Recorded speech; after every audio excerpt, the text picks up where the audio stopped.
नमस्कार दोस्तों, JDS competition में आपका स्वागत है। करंट अफेयर के एक इशू के साथ आपके सामने प्रस्तुत हूं। एक स्टेटमेंट आया है और उस स्टेटमेंट पे पूरे देश में भूचाल आ गया है। स्टेटमेंट किसका है? फिल्म अभिनेत्री, जानी मानी अभिनेत्री कंगना रनौत का। उन्होंने एक स्टेटमेंट दिया टाइम्स नाउ कॉन्क्लेव में कि 1947 में जो हमें आज़ादी मिली वो भीख थी, असली आज़ादी हमें 2014 में मिली। इसी पे बहुत जबरदस्त प्रतिक्रिया हो रही है। कुछ कंगना के पक्ष में है, कुछ विपक्ष में है। लेकिन हम आपको क्लेरिफाई करके बताते हैं क्या ये सही स्टेटमेंट है या गलत स्टेटमेंट है, क्यों, और दूसरी बात इन्होंने क्यों ऐसा कहा ये भी मैं आपको बताता हूं। पहले ये आप जान लें कि कंगना रनौत बॉलीवुड से रिलेटेड है, ये आप जान रहे हैं, और इन्हें तमाम पुरस्कार मिल चुके हैं, नेशनल अवार्ड मिल चुके हैं। अभी हाल ही में उनको पद्मश्री भी मिला हुआ है और ये काफ़ी हद तक ऐसा माना जा रहा है, हालांकि अभी तक तो नहीं, ऐसा माना जा रहा है ये एक विशेष पार्टी से, भारतीय जनता पार्टी के बेहद करीबी मानी जा रही हैं। ठीक है, उन्होंने करीबी, किसी भी पार्टी के आप हों, कोई परेशानी नहीं है। लेकिन क्या ये स्टेटमेंट जो उन्होंने दिया है क्या सही है? और बाकी स्टेटमेंट भी उनके सुन लीजिए। 1947 में मिली आज़ादी भीख थी, पहला स्टेटमेंट उसी टाइम्स नाउ कॉन्क्लेव में उन्होंने दिया। उसी के बाद में उन्होंने कहा भगत सिंह को गांधी जी ने मरने के लिए क्यों छोड़ दिया। तीसरा सुनिए, 1857 के विद्रोह का तो मुझे पता है, लेकिन 1947 में कौन सी जंग लड़ी गई थी ये मुझे नहीं पता।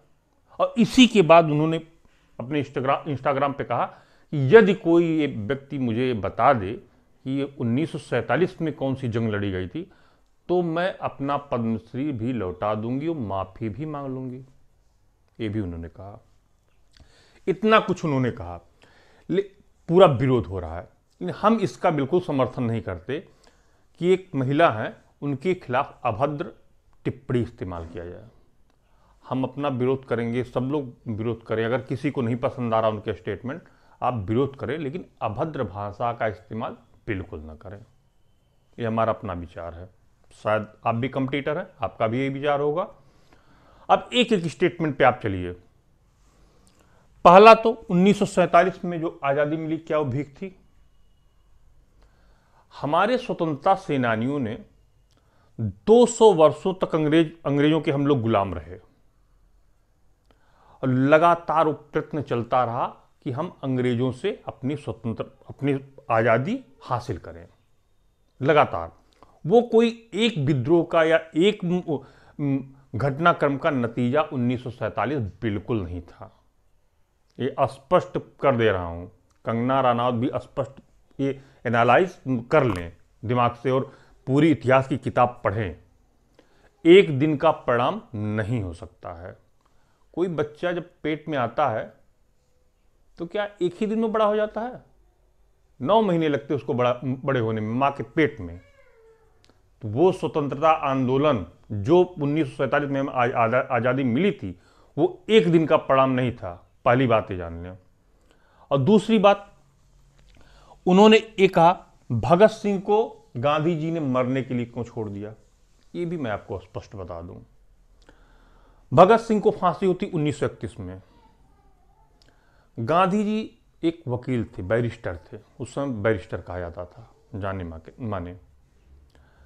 हमारे देश में जब भी कोई आतंकवादी घटना करता है तो सिर्फ एक सजा है, सजाए मौत, फांसी। उस समय भारत अंग्रेजों का गुलाम था। अंग्रेज जानते थे, गांधी जी जानते थे कि जो भगत सिंह पे चार्जेस लगे हैं, जो धाराएं लगी हैं, वो वहां के कानून के अनुसार आतंकवाद विरोधी गतिविधियां हैं और किसी भी कीमत पे हम अगर कोशिश कर लें तो भी उनको छुड़ा नहीं सकते, उनको फांसी से नहीं बचा सकते। तो कैसे महात्मा गांधी कैसे बचा लेंगे उनको, भगत सिंह को? नहीं बचा सकते। क्रांतिकारी थे, हम लोग उनको क्रांतिकारी कहते हैं भगत सिंह को, निसंदेह। लेकिन जो उनका कानून था, अंग्रेजों का कानून था, उनके कानून के मुताबिक वो आतंकवादी थे। तो इस कारण भगत सिंह को नहीं बचाया जा सकता। अगर गांधी जी कहते भी तो भी नहीं बचाया जा सकता था, ये भी आप जान लें, क्योंकि उनके कानून के मुताबिक वो आतंकवादी थे। तीसरी बात आइए, 1857 का तो मुझे पता है, परंतु 1947 में कौन सा युद्ध लड़ा गया था ये मुझे नहीं पता। थोड़ा सा इतिहास पर दृष्टि डालें, मैं बताता हूं। 1857 में स्वतंत्रता की पहली लड़ाई लड़ी गई थी, जो कि असफल रही। मंगल पांडे जैसे नेता, चित्तू पांडे जैसे नेताओं ने मिलकर इस संघर्ष लड़ा था। लेकिन शायद हम लोग उसमें प्रिपेयर नहीं थे, या जो भी बात रही हो, सही रणनीति नहीं थी, सही हमारे पास हथियार नहीं थे, हम लोग असफल हो गए। 1947 में युद्ध नहीं लड़ा गया था, सत्य है। लेकिन 1946 में रॉयल इंडियन नेवी का विद्रोह हुआ था, ये फैक्ट जान लें। रॉयल इंडियन नेवी, जो कि अंग्रेजों की एक विंग थी इंडिया में, उसमें भारतीय काम करते थे। तो उनका एक नौसेना, जिसे नौसेना बोलते हैं, नौसेना का विद्रोह हुआ था। अंग्रेज ये समझ चुके थे कि अब जब हमारे ही लोग, जिनको हम पगार देते, जिनको हम तनख्वाह देते, वो ही हमारा विद्रोह करने लगे, तो शायद भारत में रहना हमारे लिए मुश्किल है, दुष्कर है। तो ये भी फैक्ट जान लें, 1946 में रॉयल इंडियन नेवी का विद्रोह हुआ था। ये जो भी उन्होंने कहा, सबका मैं खंडन कर दे रहा हूं। और वो उन्होंने जो कहा, स्टेटमेंट जो भी दिया, वो सरासर गलत है हमारे लिहाज से। आप इससे सहमत हो भी सकते हैं, सहमत नहीं भी हो सकते हैं। और रही बात 2014 में वास्तविक आजादी मिली, हर सरकार, कोई भी सरकार, जहां तक हमारी जानकारी, जनता विरोधी नहीं हुआ करती। 2014 में मोदी जी प्रधानमंत्री बने, निसंदेह वो देश को विकास के पथ पर आगे लेके चले गए। लेकिन इसका बिल्कुल ही मायने नहीं है कि 1947 से 1914 का जो फेज चला वो हमारे विकास के पथ पर नहीं था। हो सकता धीमा रहा हो, कह सकते हैं, लेकिन विकास के पथ पे था। और उसका नतीजा ये कि आप ऐसा स्टेटमेंट दे दें, ये नहीं सही है। अब एक और खास बता दूं, ये जो पूरे स्टेटमेंट दिए गए, आखिर में कंगना ने दिया ही क्यों? क्या वो इतनी बड़ी इतिहासविद है, उनको इतिहास की इतनी समझ है कि वो गाय बगाए ऐसा स्टेटमेंट बोल देती हैं? इसके पीछे भी बहुत बड़ा रीजन है, ये भी मैं आपको बता दूं। इनका मेन प्रोफेशन है सिनेमा, हिंदी सिनेमा।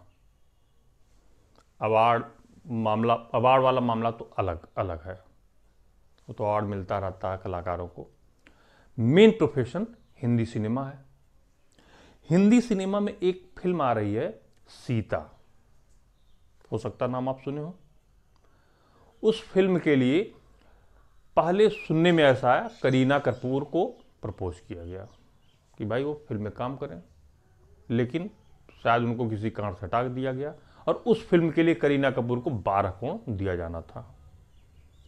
कंगना रनौत ने अपने आप को इतना विवादित बना दिया, इतनी पब्लिसिटी इस स्टेटमेंट के द्वारा अचीव कर ली कि अब ऐसा सुनने में आ रहा है कि उस रोल के लिए कंगना रनौत को, सीता के रोल के लिए कंगना रनौत को अप्रोच किया जाने लगा। और उसमें उनकी फीस है 32 करोड़। आप समझ चुके होंगे अब तक कि ये स्टेटमेंट के पीछे कनेक्शन यहां से है, सब प्रोफेशन है, एवरीथिंग इज प्लान्ड। किसी की नजर अभी तक यहां नहीं पड़ी, जहां तक हमें जानकारी है।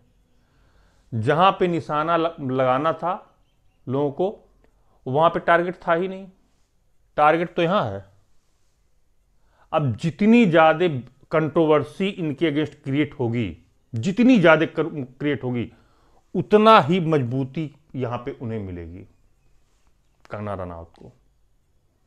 हमारी समझ से मेन रीजन यही होगा, यही है। फिलहाल हम लोगों की सोच, हम लोग निगेटिव चीजों पर बड़ी तेजी से भगते हैं, पॉजिटिव चीजों पर बहुत बहुत धीमे हम लोगों का स्लो मोशन रहता है। होता नहीं कि अगर कुत्ता किसी मनुष्य को काटे खबर नहीं बनती भाई, मनुष्य किसी कुत्ते को काट ले ये बहुत बड़ा खबर है, ये जान लीजिए। यहीं पर जहां पद्मश्री इनको मिला है कंगना राउत को, वहीं पर पद्मश्री मिला है तुलसी गौड़ा को, जो कि कर्नाटक की रहने वाली है और 70-80 साल उनकी उम्र भी हो गई। राष्ट्रपति भवन में एक सिंपल कपड़ा आदिवासी महिला है, नंगे पैरों जाके पद्मश्री लेती हैं। उसकी खबर पूरे भारत में इतनी ज्यादा नहीं फैली जितनी ज्यादा इनकी फैली। हम लोगों की सोच, यहां पे सोच है ना। और उस तुलसी गौड़ा को एक वनस्पति शास्त्री माना था, एक मतलब किसी भी क्लास में नहीं पढ़ी लिखी हुई है वो महिला, लेकिन वनस्पति जगत में बहुत ज्यादा जानकारी है, एक एक पौधों के बारे में जानती है और लगभग 20,000 प्लांट अपने हाथों से खुद उन्होंने लगाए हैं। और सारे प्लांट में कब किसको क्या हवा चाहिए, किसको पानी चाहिए, किसको कितना खाद चाहिए, सब जानकारी है। और इवन ये भी आप जान ले कि छोटा छोटा जो भी इलाज है वो उसके द्वारा वो गांव के लोगों को या इर्द गिर्द के लोगों को बता देती हैं कि ये प्लांट खा लो, ये प्लांट खा लो, इस प्लांट का रस पी लो, सही हो जाएगा। हो जाता सही। ऐसे व्यक्ति को पद्मश्री दिया जाना बिल्कुल जायज है। वही सरकार है जो केंद्र सरकार, वही सरकार है, वही सरकार इनको पद्मश्री देती, वही सरकार इनको पद्मश्री देती है। अलग अलग सोच। हम ये नहीं कहते कि इनको पद्मश्री नहीं दिया जाना चाहिए, मैं बिल्कुल ये नहीं कहता, क्योंकि इनको इससे पहले भी अवार्ड मिल चुके हैं अपने अभिनय क्षेत्र के, अपने अभिनय के लिए, ऐसा बिल्कुल नहीं है। लेकिन जो उन्होंने स्टेटमेंट दिया है उस स्टेटमेंट पर वो खुद आई हैं कि अगर ऐसा कुछ होता, कोई साबित कर दे कि 1947 में कोई युद्ध हुआ तो हम लौटा देंगे। तो उस पर मैं आ रहा हूं कि अगर उनको ये जानकारी नहीं है कि 1947 में कौन सा युद्ध हुआ था, तो 1946 में मैंने बता दिया कि रॉयल इंडियन नेवी का विद्रोह हुआ था, वो जान लें। विद्रोह वो भी था, 1857 का विद्रोह ये भी था। दोनों हो सकता है 1857 का जो विद्रोह था वो व्यापक पैमाने पे था और 1946 का जो रॉयल इंडियन नेवी विद्रोह था वो एक छोटे पैमाने पर था, एक विशेष क्षेत्र से संबंधित था। तो दोनों विद्रोह हुए थे। तो अपना ज्ञान दुरुस्त कर ले, इतिहास में जाके किताबों में पढ़ें और अगर उनको सही लगे तो पद्मश्री लौटा दें। अगर उनको सही लगे ये बात, फैक्ट चेक कर ले। आज ये करंट अफेयर इशू एक विवादित बयान के साथ, हर जो भी इशू मैं यहां पे लेके आता हूं कहीं ना कहीं वो आपके एग्जाम में फैक्ट से संबंधित या विश्लेषण से संबंधित प्री मेंस इंटरव्यू में जरूर पूछे जाते हैं। अगर कहीं इंटरव्यू चल रहा होगा तो इस स्टेटमेंट पे जरूर आपसे सवाल किए जाएंगे किसी भी कंपटीशन में, एकदम 100% आप जान लीजिए। और मेंस में भी कभी कभी पूछा जाता है, लेकिन हालांकि इस टाइप पे तो नहीं, इसका कुछ दूसरा फॉर्म करके पूछ लिया जाता है। और ऑब्जेक्टिव टाइप में आपसे पूछा जा सकता है तुलसी गौड़ा के बारे में। तो ये सब आप पूरा तैयार करके रखें। संभव है कि आपको इसमें इस पूरे विश्लेषण में आपको पसंद आया होगा। कमेंट बॉक्स में आप बताएं अगर पसंद आया हो तो, अगर असहमत है तो भी बताएं। नमस्कार, धन्यवाद।